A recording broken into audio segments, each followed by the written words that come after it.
Weird lights in the sky. It was a normal Tuesday night in the small town of Greenville. People were getting ready for bed, watching TV, or scrolling through their phones. Nobody knew that this ordinary night would change everything forever. At exactly 10:37 p.m., bright lights filled the sky. They weren't like normal stars or even fireworks. These lights danced and swirled, painting the dark sky with blues, greens, and purples. It was like nothing anyone had ever seen before. Jimmy, a 12-year-old boy, was the first to spot them. He yelled so loud that his mom dropped her coffee mug. "Mom, Dad, come look at the sky." Soon, everyone in town was outside. People in pajamas and slippers stood on their lawns, pointing up at the sky. Some were excited, others scared. Old Mrs. Johnson thought it was the end of the world and started handing out cookies to everyone. "Might as well enjoy our last moments," she said. The town's social media went crazy. Everyone was posting videos and photos of the lights. #WeirdLights and #AlienParty became the top trending hashtags in minutes. Mayor Bob tried to calm everyone down. He went on the local TV channel in his Batman pajamas. He didn't have time to change. "Citizens of Greenville," he said, trying to sound brave, "we don't know what these lights are, but there's no need to panic. It's probably just a very fancy light show." Yes, that's it. But it wasn't a light show. As the lights got closer, people could see they were actually ships. Big, shiny spaceships that looked like giant donuts with blinking lights. Panic started to spread. Some people ran home to hide under their beds. Others grabbed their cameras, hoping to become famous for the first clear alien photo. A group of teenagers started a welcome party, playing loud music and holding up signs that said, "E.T., come party with us." In all the chaos, nobody noticed a small ship landing in Farmer Joe's cornfield. It wasn't big and flashy like the others. It looked more like a flying teapot than a spaceship. The door of the small ship opened with a funny pop sound. Out stepped a creature that looked like a mix between a blue octopus and a teddy bear. It had big, friendly eyes and was wearing what looked like a spacesuit made of bubble wrap. The alien looked around, confused. It checked a device on its wrist, which looked suspiciously like a kid's toy watch. "Oops," it said in a squeaky voice. "Wrong planet." Again. Farmer Joe, who had come to check on his corn, stood frozen. His mouth opened and closed like a fish out of water. The alien noticed him and waved all 6 of its arms excitedly. "Hello," the alien said.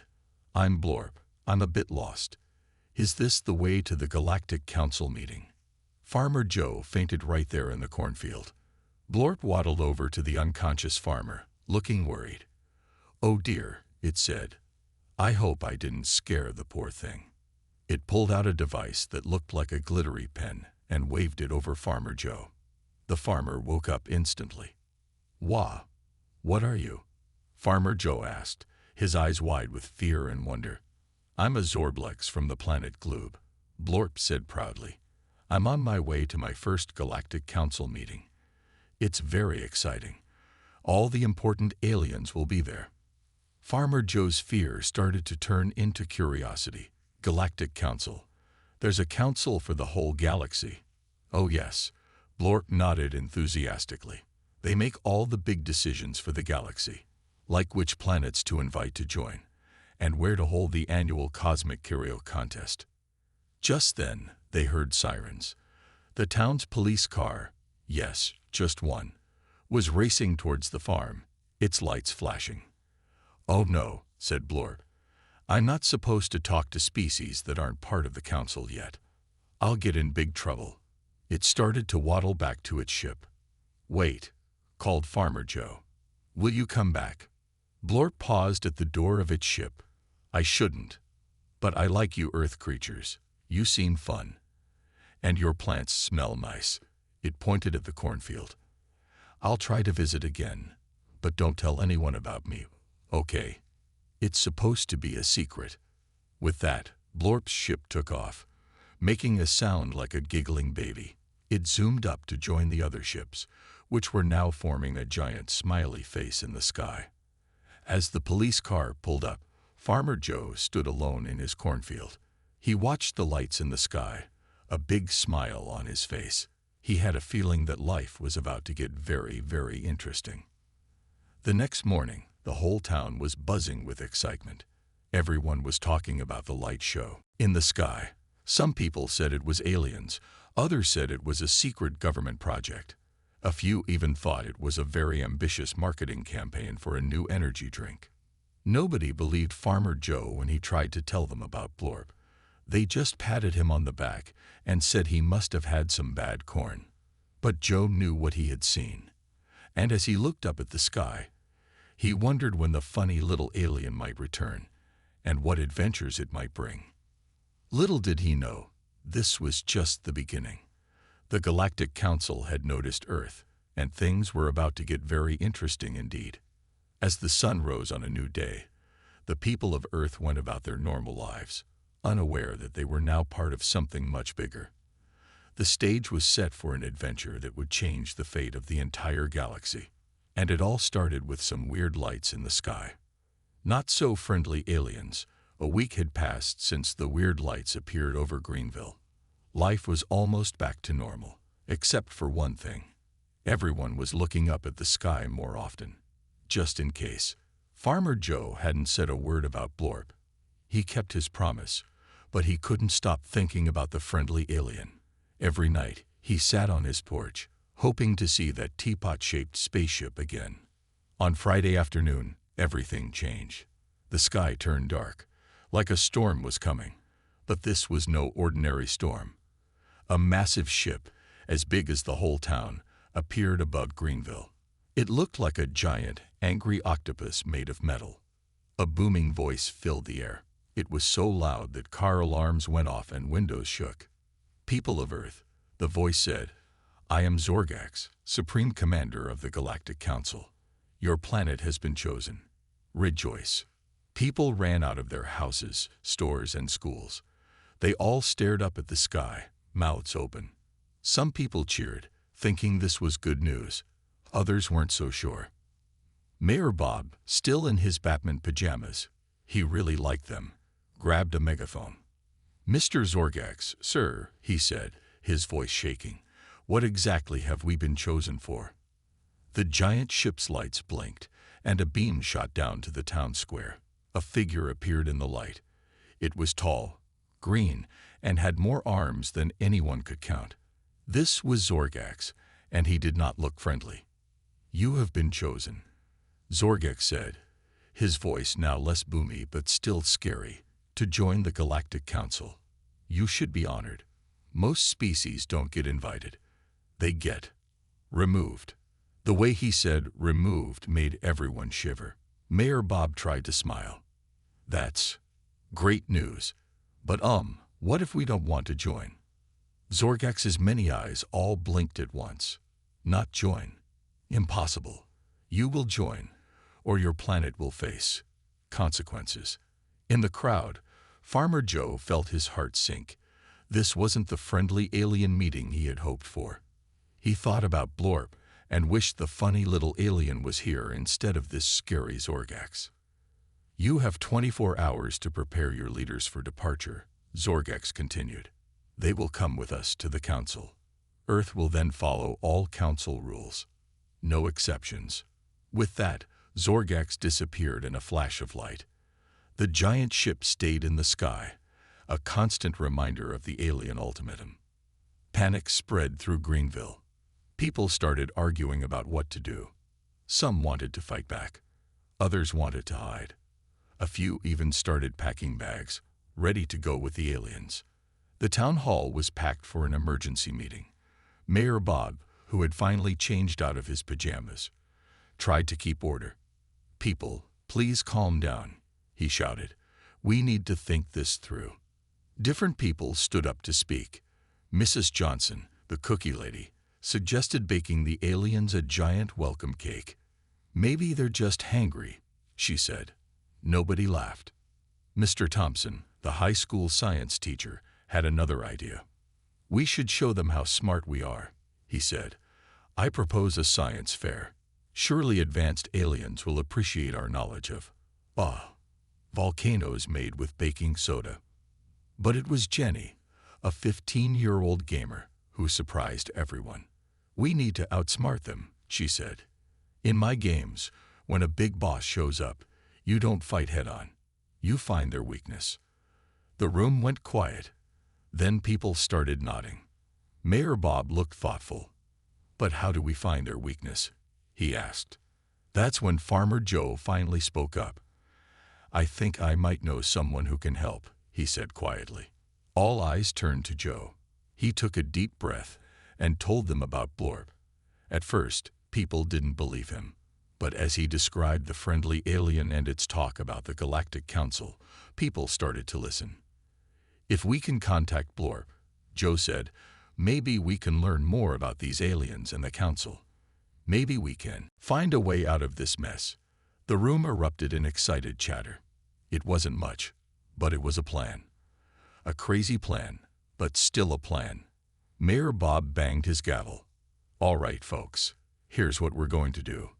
First, we need to stall for time. Mr. Thompson, start organizing that science fair. Mrs. Johnson, bake that cake. We'll show Zorgax we're preparing to join them. He turned to Farmer Joe and Jenny. You two work on finding a way to contact this Blork character. And Jenny, gather a team of our best gamers.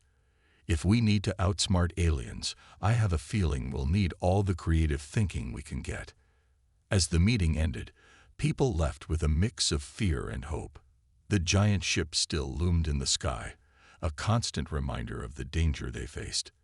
But now they had a secret weapon, knowledge of a friendly alien and a plan to outsmart the not-so-friendly ones. Back at his farm, Joe looked up at the stars. Blorp, he whispered, if you can hear me, we really need your help, buddy. In her room, Jenny booted up her computer. She had a determined look on her face as she messaged her gamer friends. Emergency meeting. Earth needs us. Bring your best strategies. And in the sky, the giant ship waited, its lights blinking ominously. The stage was set for a showdown. Humans versus the Galactic Council. The fate of Earth hanging in the balance. And it all depended on a farmer, a teenage gamer, and a friendly alien who might or might not come back. The clock was ticking. Earth had less than 24 hours to figure out how to outsmart the most. Earth fights back. The sun rose on what might be Earth's last day of freedom. Zorgax's ship still hung in the sky like a giant, angry cloud. The people of Greenville had less than 12 hours left before the aliens' deadline. In the town hall, Mayor Bob paced back and forth. He hadn't slept all night, and his Batman cape, yes, he wore the whole costume now, was wrinkled. Any luck contacting your alien friend, Joe? He asked. Farmer Joe shook his head. Nothing yet. I've tried everything, yelling at the sky, leaving corn mazes in my field, even playing E.T. Phone Home on a loop. No sign of Blorb. Just then, Jenny burst into the room, her laptop under her arm. I think we have a plan, she said, excited. My gamer team and I have been up all night, and we think we've figured out how to beat these aliens. Everyone gathered around as Jenny opened her laptop. On the screen was a complex diagram that looked like a mix between a video game map and a battle plan. Okay, so here's the deal, Jenny started. In most games, when you face a big boss, you need three things: a way to defend yourself, a way to confuse the enemy, and a secret weapon. We've got ideas for all three. Mayor Bob nodded, impressed. Go on. First, defense. Jenny pointed to her screen. We can't fight their spaceships, but we can make it hard for them to find us. Mr. Thompson and his science team are working on a giant electromagnet. It should mess up the alien sensors. For confusion, she continued, we're going to use what we know best, Earth stuff. Mrs. Johnson is baking hundreds of cakes with super weird flavors. We're talking pickle and ice cream cake, toothpaste and orange juice cake. Things that will totally confuse alien taste buds. Everyone looked a bit grossed out, but nodded. It was crazy enough that it just might work. And for our secret weapon, Jenny said with a grin, we're going to use the most powerful force on Earth, memes and dad jokes. The room was silent for a moment. Then Farmer Joe spoke up. Memes and dad jokes. How's that gonna help? Jenny's grin got even bigger. Think about it. Aliens won't understand our humor. While they're trying to figure out why a picture of a grumpy cat is funny, we can sneak past their defenses. It was a wild plan. But as Mayor Bob looked around the room, he saw hope in people's eyes for the first time since Zorgax arrived. All right, Team Earth, he said, striking a heroic pose in his Batman costume. Let's do this. The next few hours were a whirlwind of activity. Mr. Thompson and his students built a giant electromagnet in the school gym, using everything from old TVs to bicycle parts.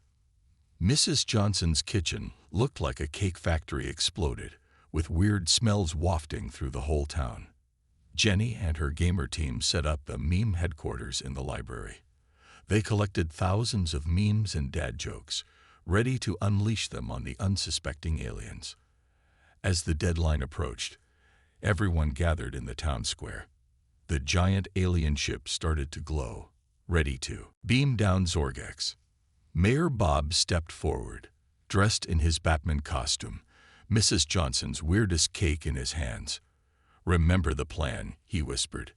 Defend, confuse, and unleash the secret weapon. In a flash of light, Zorgax appeared. He looked even scarier in the daylight, his many eyes blinking in sequence. Earthlings, he boomed, your time is up. Have you prepared your leaders for departure? Mayor Bob stepped forward, trying not to shake. Oh, mighty Zorgax, he said, we have prepared a welcome feast. He held up the cake. Zorgax's eyes all blinked at once in surprise. This clearly wasn't what he expected. Cautiously, he reached out one of his many arms and took a bite of the cake. Immediately, all of his eyes started watering, and he made a sound like a balloon deflating. What is this? Taste. He gasped. It's like nothing in the galaxy. That was the signal. Mr. Thompson flipped the switch on his giant electromagnet. The alien ship above started to wobble and shake. Now, yelled Jenny. Her team started projecting memes onto every surface. Buildings, the road, even the alien ship itself. Pictures of grumpy cats, Doge, and rickrolls filled the air. Zorgax looked around in confusion. What is happening? What is this? Doge, and why is it speaking in such strange language? Mayor Bob stepped forward. Hi, confused, I'm Dad, he said with a grin. Zorgax's many arms waved in frustration. That makes no sense. You're not my father. I don't even have a father. I was spawned in a pool of goo like all respectable aliens. As Zorgax got more and more confused, his ship started to drift away, affected by the electromagnet. The alien commander looked up in panic. No, my ship. Return at once. Farmer Joe stepped up next to Mayor Bob. Hey Zorgax, why don't you plant it somewhere else? The alien let out a screech of confusion.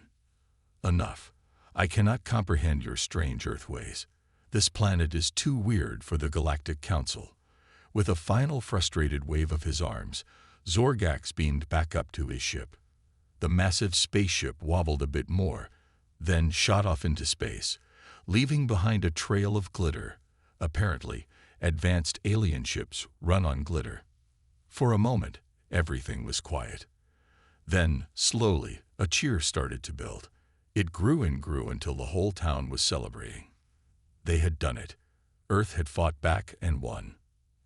As people hugged and danced in the streets, Jenny high-fived her gamer team. Earth. 1, aliens. 0, she said with a grin. Mayor Bob, still in his Batman costume, climbed onto a bench. People of Earth, he announced, we have faced the greatest threat in human history, and we have emerged victorious. With cakes, memes, and dad jokes, we have protected our planet. The cheers grew even louder. In all the excitement, nobody noticed a small teapot-shaped ship landing quietly behind the town hall. A familiar blue, octopus-like alien waddled out, looking very confused. "Hello," Blorp called out. "Did I miss something important?" Earth had won its first battle against the aliens. But as Blorp's arrival showed, this adventure was far from over. The war for Earth's place in the galaxy was just beginning. Taking the fight to space. A month had passed since Greenville's victory over Zorgax. The town had become famous overnight. Scientists, reporters, and curious people from all over the world came to see the place where humans had outsmarted aliens. But the biggest surprise was Blorp. The friendly alien had decided to stay, helping humans understand more about the galaxy.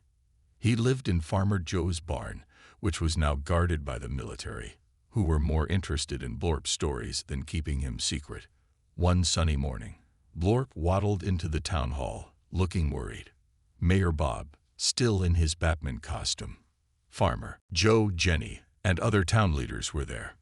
"Friends," Blorp said, his bubble wrap suit making popping noises as he moved. "I have bad news. The Galactic Council is very angry. They're sending a big fleet to Earth. We need to prepare." The room erupted in panic. Mayor Bob banged his gavel, which was now a plastic Batman toy. "Calm down, everyone. We beat them once. We can do it again." Jenny spoke up. "But how? They won't fall for the same tricks twice, and we can't fight them in space." That's when Mr. Thompson, the science teacher, burst in. He looked like he hadn't slept in days, his hair wild, and his lab coat covered in oil stains. "Maybe we can," he shouted excitedly. "Come see what we've built." Everyone followed Mr. Thompson to the school playground. There, hidden under a giant tarp, was something huge. With a flourish, Mr. Thompson pulled off the tarp. "Tada! I present to you the SS Mean Lord." Everyone gasped. It was a spaceship. Well, sort of. It looked like someone had taken a school bus, attached giant rockets to it, and covered it in shiny foil. On the side, in bright letters, was the ship's name, SS Mean Lord. How did you build this?" Mayor Bob asked, his Batman mask falling off in shock. Mr. Thompson grinned. "With science, determination, and a lot of help from Blorp. It's not pretty, but it should fly. And it's full of surprises." Blorp waddled around the ship, nodding approvingly. "Very clever. It looks just like the food delivery ships that visit the Galactic Council. They'll never suspect a thing." Jenny examined the ship closely. "But who's going to fly it? And how are we going to fight the aliens?" Mayor Bob struck a heroic pose. "I'll go. As mayor, it's my duty to protect our town and our planet." Farmer Joe stepped forward. "I'm coming too. Someone needs to keep you out of trouble, Bob." "Count me in," Jenny said. "You'll need my gamer skills up there." Mr. Thompson raised his hand. "I should go too. Someone needs to fly this thing." Blorp bounced excitedly. Oh, can I come? I've always wanted to be a space hero." And so, the crew of the SS Mean Lord was formed. Mayor Bob, the brave leader. Farmer Joe, the common sense guy. Jenny, the strategic genius. Mr. Thompson, the science wizard. And Blorp, the alien guide. The next few days were a blur of preparation. The team trained hard, learning to work together in their weird spaceship. Jenny set up gaming computers all over the ship, ready to confuse alien systems with memes. Mr. Thompson installed his latest invention, a cannon that shot cakes made from Mrs. Johnson's weirdest recipes. Finally, the day came. The alien fleet was approaching Earth. It was time for the SS Mean Lord to take off. The whole town gathered to watch. As the engines roared to life, people cheered and waved. With a wobbly start, the shiny bus-turned spaceship rose into the air and shot towards the stars. Inside the ship, things were chaotic. Mayor Bob kept posing dramatically at the wrong times. Farmer Joe was trying not to be sick. Mr. Thompson was yelling science words that nobody understood. Jenny was furiously typing on her computers. And Blorp was having the time of his life, bouncing around the ship and making pew-pew noises. As they left Earth's atmosphere, they saw the alien fleet. Hundreds of ships, all bigger and scarier than Zorgax's, were heading straight for Earth. Battle stations, everyone. Mayor Bob shouted, then paused. Do we have battle stations? Before anyone could answer, a voice boomed through space. Attention, puny Earth vessel. This is Admiral Krangax of the Galactic Council Fleet. Surrender now or be destroyed. Jenny grinned. Time to unleash Operation Confusatron. She hit a button, and suddenly, every alien ship's communication system was flooded with Earth memes. On the alien ships, confusion reigned. What is this grumpy cat, and why is it so dissatisfied? One alien commander asked. And why are there pictures of Doge everywhere? While the aliens were distracted, Mr. Thompson steered the SS Meme Lord towards the biggest ship. Fire the cake cannon, he yelled. Farmer Joe pulled a big lever, and the ship started shooting cakes at high speed. Pickles and ice cream cake splattered across alien windshields. Toothpaste and orange juice cake gummed up their sensors. What is this madness? Admiral Krangax screamed as his ship was covered in sticky, weird-smelling cake. Blorp grabbed the ship's microphone. Hey Krangax, old buddy. Remember me? It's Blorp. I brought some friends to the party. The alien admiral's voice was a mix of shock and anger. Blorp, you traitor. You're helping these cake-throwing lunatics. Mayor Bob stepped up to the microphone, his cape flowing majestically, thanks to a fan Farmer Joe was holding. That's right, Admiral Cranky Pants. Earth is under new management. If you don't leave now, we'll tell your mom, Jenny shouted. There was a long pause. Then, to everyone's surprise, Admiral Krangax's voice came back, sounding scared. You wouldn't dare. How did you even know I have a mom? That's supposed to be a secret. The SS Meme Lord's crew looked at each other in shock. They had no idea aliens had moms, or that it was a secret, but they decided to roll with it. Oh, we know all about your mom, Farmer Joe said, trying to sound mysterious. And if you don't leave Earth alone, we'll tell her about that thing you did on Planet Zoo. There was a collective gasp from the alien fleet. Admiral Krangax's voice shook as he spoke. This is impossible. How could you know? Fine. We'll leave. Just don't tell my mom. With that, the massive alien fleet turned around and zoomed away, leaving a trail of glitter and cake crumbs. For a moment, the crew of the SS Meme Lord stood in stunned silence. Then they all burst out cheering. They had done it. They had saved Earth, with memes, cakes, and a bluff about alien moms. As they turned their shiny, cake-splattered ship back towards Earth, they knew one thing for sure. The galaxy would never be the same again. Earth was ready to take its place among the stars, armed with nothing but weird humor and even weirder food. The greatest adventure in human history was just beginning. Making new friends. The SS Meme Lord floated in space, its shiny foil exterior now covered in colorful cake splatters. Inside, the crew was still celebrating their victory over the Galactic Council fleet. We did it. Mayor Bob shouted, his Batman cape floating in the zero gravity. We saved Earth. Jenny high-fived Farmer Joe, while Mr. Thompson hugged his beloved cake cannon. Blorp was spinning in circles, making happy gurgling noises. Suddenly, the ship's communication system crackled to life. A nervous alien voice came through. Hello? Is this the Earth ship that just defeated the Galactic Council fleet? The crew looked at each other in surprise. Mayor Bob cleared his throat and tried to sound official. Yes, this is Mayor Bob of Earth speaking. Who is this? Oh, thank goodness, the voice replied. We are representatives from planets that have been bullied by the Galactic Council. We saw how you stood up to them. Can we be friends?"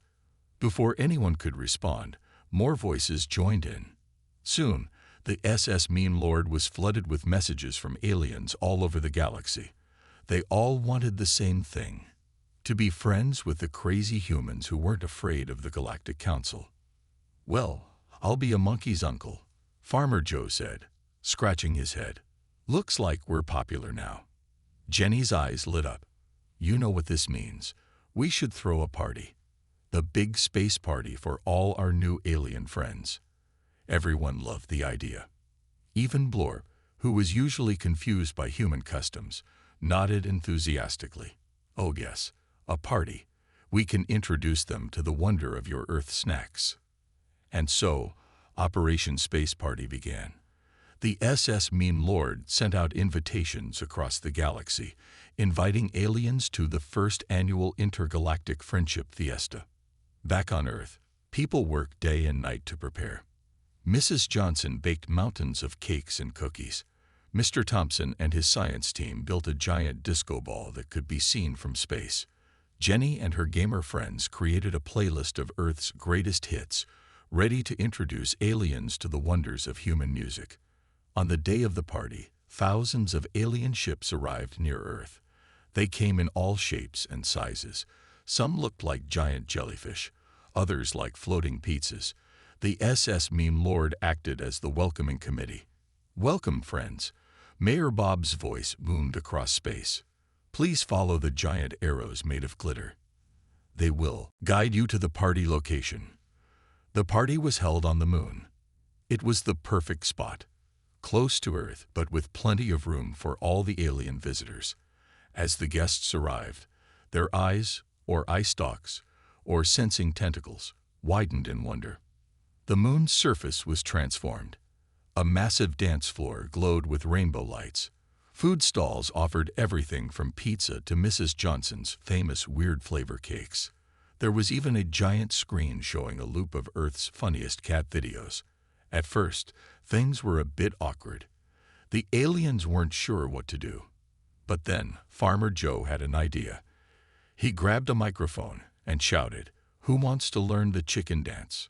To everyone's surprise, the aliens loved it. Soon, the moon was full of creatures of all shapes and sizes flapping their arms, or tentacles or wings, and wiggling their bodies to the silly Earth song. Jenny introduced a group of slug-like aliens to video games. They were terrible at first, having no hands, but they quickly got the hang of it using their slimy bodies to control the joysticks. Mr. Thompson set up a science booth where he exchanged ideas with alien scientists. They were particularly impressed by his cake cannon, calling it the most deliciously destructive weapon in the galaxy. Blorp was in his element, zipping from group to group, introducing Earth customs to his fellow aliens. "And this," he said, holding up a rubber chicken, "is a very important Earth artifact used in their most sacred rituals." The aliens hooted and awed, not realizing Blorp didn't really understand Earth any better than they did. As the party went on, something amazing happened. The aliens started to relax and have fun. They tried Earth dances, tasted Earth food, and laughed at Earth jokes. And the humans learned too, trying alien games and listening to alien music. Mayor Bob stood on a platform, watching it all with a big smile. An alien that looked like a giant talking broccoli floated up to him. "Thank you for this party," the broccoli alien said. "We've always been told that other species were enemies. But this is fun." Mayor Bob nodded. "That's what we humans do best. We take different things and mix them together to make something new and amazing. Like pizza with pineapple." The broccoli alien looked confused. "What's a pineapple?" "Oh boy," Mayor Bob grinned. "Wait until you try it on pizza. You'll either love it or hate it. That's the beauty of Earth."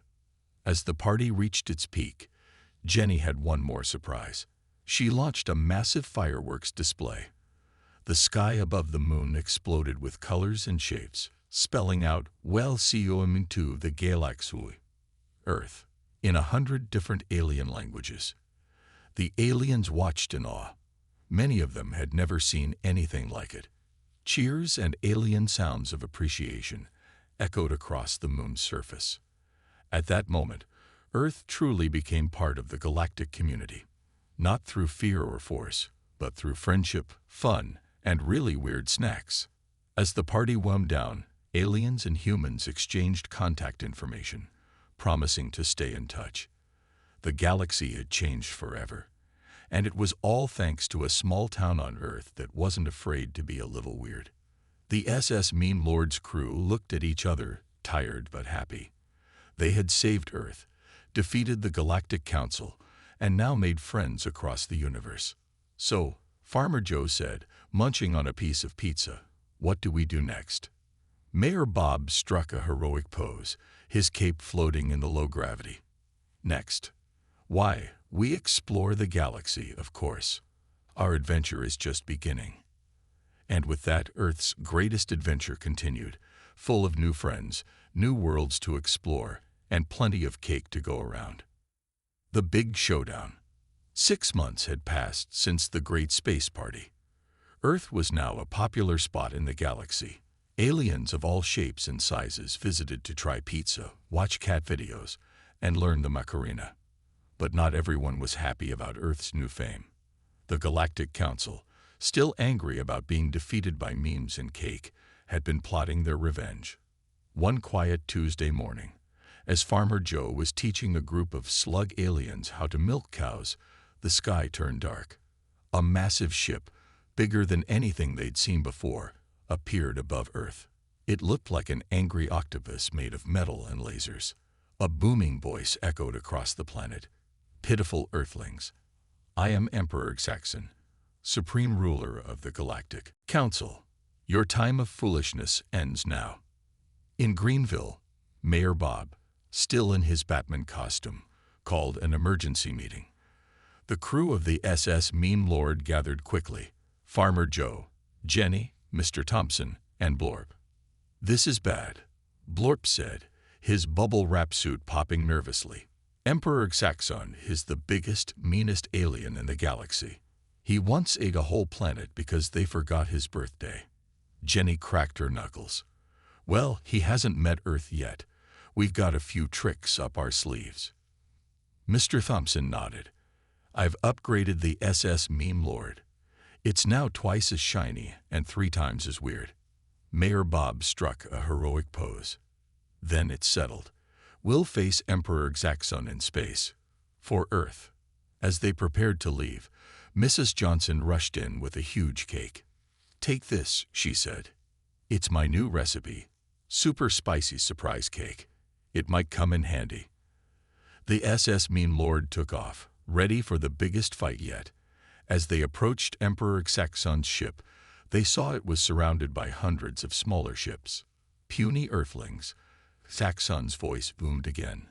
"Surrender now, or we'll destroy your silly planet." Mayor Bob grabbed the microphone. "Never, you big bully. Earth is under our protection." "Yeah," Farmer Joe added. "Why don't you go back to your room? I bet it's past your bedtime." There was a moment of silence. Then a roar of anger shook space itself. "How dare you? No one talks to Emperor Saxon like that." Attack. The battle began. Laser beams and weird Earth weapons flew everywhere. Mr. Thompson fired the cake cannon, splattering alien ships with sticky frosting. Jenny unleashed a barrage of memes, confusing the alien pilots. But Emperor Saxon's ship was too powerful. Its lasers nearly hit the SS Meme Lord several times. "We need help," Farmer Joe yelled, desperately trying to dodge attacks. Suddenly, their communication system lit up. Friendly voices filled the air. "This is Pizza Planet, ready to deliver some pain. Slug Squad reporting for duty. We're slow but steady. Broccoli Brigade here. Let's vegetable these villains." Hundreds of ships appeared, all the alien friends Earth had made. They formed a protective circle around the SS Meme Lord. Emperor Saxon was shocked. "What is this? Why are you defending these humans? A broccoli alien responded, because they taught us to dance. A slug alien added, and they showed us funny cat videos. And they introduced us to pizza. Several voices chimed in. The battle raged on. Earth's allies fought bravely, but Emperor Xaxon's ship was still too strong. Its giant laser cannon began to glow, preparing to fire at Earth. "We need a plan. Fast." Mayor Bob shouted. Jenny's eyes lit up. "I have an idea." "Mr. Thompson, can you get us close to Xaxon's ship? Hold onto your capes." Mr. Thompson yelled, pushing buttons wildly. The SS Meme Lord zoomed towards Emperor Xaxon's ship, dodging lasers. When they were close enough, Jenny grabbed the microphone. "Hey, Emperor Grumpy Pants," she yelled. "Do you know what time it is?" There was a pause. Space time." Emperor Xaxon sounded confused. "Nope," Jenny grinned. "It's time to duel." Suddenly, every screen on Xaxon's ship was filled with flashing lights and catchy music. It was Jenny's secret weapon, the most addictive dance game in the galaxy. What is this?" Emperor Xaxon's voice shook. "I can't look away. My feet, they're moving on their own." Inside Xaxon's ship, chaos erupted. Alien soldiers stopped fighting and started dancing. Even Emperor Xaxon himself couldn't resist the catchy beat. "Now's our chance," Farmer Joe yelled.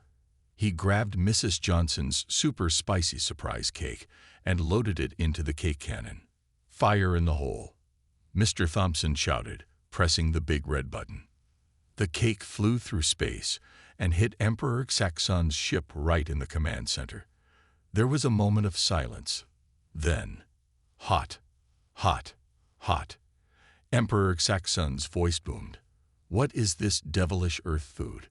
It burns. It surprises. It's actually quite tasty, but still hot." In the confusion, Emperor Xaxon accidentally sat on his ship's control panel. Alarms blared as the massive ship began to spin out of control. "Retreat," Xaxon yelled, his voice getting fainter as his ship spun away. "Retreat, and somebody get me some space." Milk. The enemy fleet, confused and leaderless, quickly followed their emperor in retreat. Soon, they were just tiny dots in the distance, leaving behind a trail of glitter and cake crumbs. For a moment, everything was quiet. Then, cheers erupted from every ship. Earth had won. The galaxy was safe. As the SS Meme Lord flew back to Earth, messages poured in from across the universe. Earth was being hailed as the hero of the galaxy. There was even talk of making Earth the new head of a friendlier, funner galactic council. Mayor Bob looked at his crew, tired but proud. "Well, folks, we did it. We saved the Earth, made friends across the galaxy, and taught an evil emperor how to dance. Not bad for a small town from a little blue planet." Farmer Joe grinned. "So, what's next? I reckon the galaxy could use some more of Earth's special brand of crazy." Blorp bounced excitedly. Oh, can we start a galactic food truck business? I want to introduce the universe to cheeseburgers." As they laughed and planned their next adventure, Earth took its place as the weirdest, friendliest, most exciting planet in the galaxy. The universe would never be the same again, and that was just the way they liked it. Humans saved the day. A year had passed since the big showdown with Emperor Xaxon. Earth had become the coolest planet in the galaxy. Aliens from all over came to visit, eager to try Earth food, watch Earth movies, and learn Earth dances. The crew of the SS Meme Lord were now galactic celebrities. Mayor Bob, still wearing his Batman costume, had started a space tourism company. Farmer Joe was teaching alien farmers how to grow Earth crops. Mr. Thompson had opened a school for Earth science and meme studies. Jenny was the galaxy's top video game champion. And Blorp, well, Blorp was just happy to be part of the team. One day, as they were all having a picnic on the moon, which was now Earth's favorite party spot, a shiny silver spaceship appeared. It was shaped like a giant disco ball. "Greetings, Earthlings," a voice boomed. "I am Ambassador Zoink from the Galactic Council. We need your help." Mayor Bob stood up, striking a heroic pose. "What seems to be the problem, Ambassador?" Ambassador Zoink's ship landed, and out stepped an alien that looked like a walking, talking lava lamp. "The galaxy is in danger," Zoink said. "The Borg Collective is trying to take over everything." "The Borg?" Farmer Joe asked. "Who are they?" Zoink's lights flickered nervously. "They're cyborg aliens who want to make everyone boring. They go around the galaxy turning fun planets into giant computers. No more parties, no more jokes, no more dancing." The Earth team gasped. A galaxy without fun. That was worse than any invasion. Jenny cracked her knuckles. "Don't worry, Ambassador. Earth is on the job." And so, the SS Meme Lord blasted off once again, ready to save the galaxy. This time, they had a whole fleet with them. Pizza delivery ships, alien tour buses, and even a giant flying Earth-style diner joined the mission. As they approached the Borg's main ship, which looked like a huge gray cube, they could see dozens of planets already turned into computers. "This is bad," Blorp said, his bubble wrap suit popping anxiously. "We need a plan." Mayor Bob nodded. "All right, team, let's do what Earth does best. Let's throw a party they can't resist." The plan was set in motion. Mr. Thompson used his science skills to hack into the Borg's communication system. Suddenly, every Borg in the galaxy heard Earth music for the first time. The Borgs were confused. "What is this rhythmic noise?" they asked in their robot-like voices. "Why does it make us want to move in a non-efficient manner?" Next, Farmer Joe used the cake cannon to fire hundreds of pizzas at the Borg ship. The smell of cheese and pepperoni filled space. "What is this scent?" the Borgs asked. "It is intriguing. We wish to analyze it with our face holes." Jenny then unleashed her secret weapon, a massive projection of cat videos on the side of the Borg cube. Millions of cute kittens played across the gray surface. The Borgs were mesmerized. These small furry creatures, they serve no logical purpose. Yet we cannot look away. Must pet kitty. But the Borgs were strong. Despite being confused and intrigued, they still prepared to attack. Their weapons charged up, ready to fire. That's when Mayor Bob had his craziest idea yet. "Quick," he shouted. "Everyone do the Macarena." The entire Earth fleet started dancing. Hundreds of ships moved in perfect sync, doing the famous Earth dance. Aliens and humans alike moved their arms and hips to the beat. The Borgs watched in shock.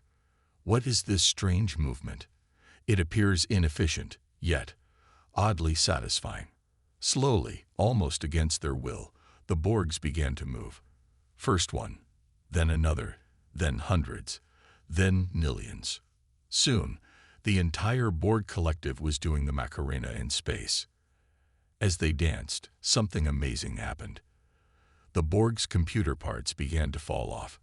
With each "Hey Macarena," more and more Borgs turned back into their original alien selves. The leader of the Borgs, Queen Vistbist, looked at her hands in wonder. "I remember now," she said. "Before we were Borgs, we were the Funlings. We were the happiest aliens in the galaxy." Mayor Bob floated over to Queen Vistbist. "Well, Your Majesty, how about we turn this invasion into a party?" And just like that, the greatest dance party in galactic history began. The Borg cube turned into a giant disco ball. Planets that had been turned into computers transformed into dance floors. Every alien race joined in. The Pizza Planet ships served slices to hungry dancers. The giant Earth diner became a space milkshake station. Even Ambassador Zoink was getting down, his lava lamp body flashing to the beat. As Earth's team watched the galaxy dance, they couldn't help but feel proud. "You know," Farmer Joe said, "I think we just saved the universe with silliness." Jenny grinned.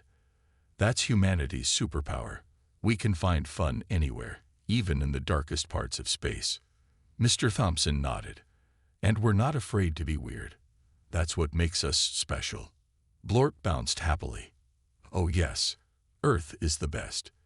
You turned the scary Borgs into dance partners." Mayor Bob looked out at the sea of dancing aliens, humans and extraterrestrials, former Borgs and galactic leaders, all moving to the same beat. "You know, team," he said, "I think this is the start of a beautiful friendship, a friendship between Earth and the entire galaxy." As the party continued, word spread across the universe. Earth hadn't just saved the galaxy from the Borgs. They had reminded everyone of the importance of fun, creativity, and dancing like nobody's watching, even if the whole galaxy actually is. From that day on, Earth was known as the heroes of the galaxy. Not because they had the biggest weapons or the most advanced technology, but because they had the biggest hearts, the craziest ideas, and the best dance moves in the universe. And so, as the SS Meme Lord flew home, its crew knew that this was just the beginning. There were more adventures to be had, more aliens to befriend, and definitely more parties to throw. Because in a galaxy full of wonders, Earth had proven to be the most wonderful of all.